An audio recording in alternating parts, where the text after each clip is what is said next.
La communication, la clé de voûte de la sécurité sportive chez les sourds et malentendants.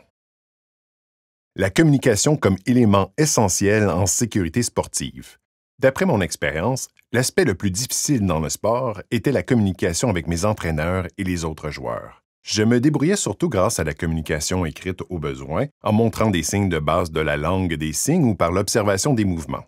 Je n'ai jamais eu d'interprète lors de mes camps d'été de golf. Est-ce que je me sentais seul? Oui, sans aucun doute. Je comprends toujours après les autres athlètes, mais je ne me laisse pas faire pour autant.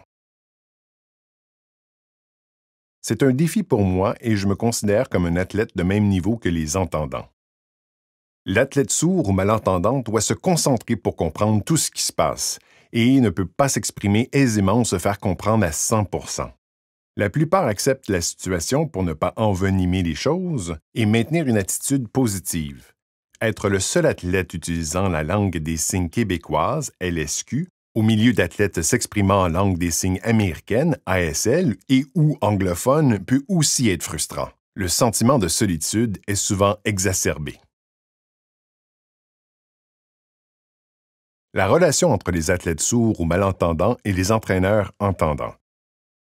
Être sourd ne fait pas de nous de mauvais athlètes.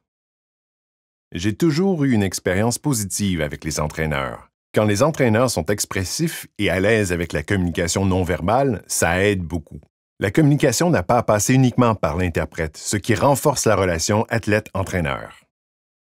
J'ai eu la chance d'avoir un coach qui était intéressé par l'apprentissage de la langue des signes.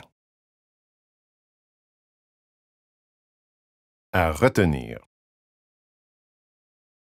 Au nom des athlètes sourds et malentendants, je recommande aux entraîneurs d'être à l'aise et de faire leur possible pour créer un lien direct avec les athlètes. Je leur conseille également d'accepter tous les athlètes sourds et malentendants tels qu'ils sont. Malgré leurs différences, cela reste des athlètes comme les autres. Cette attitude sera bénéfique dans leur parcours sportif.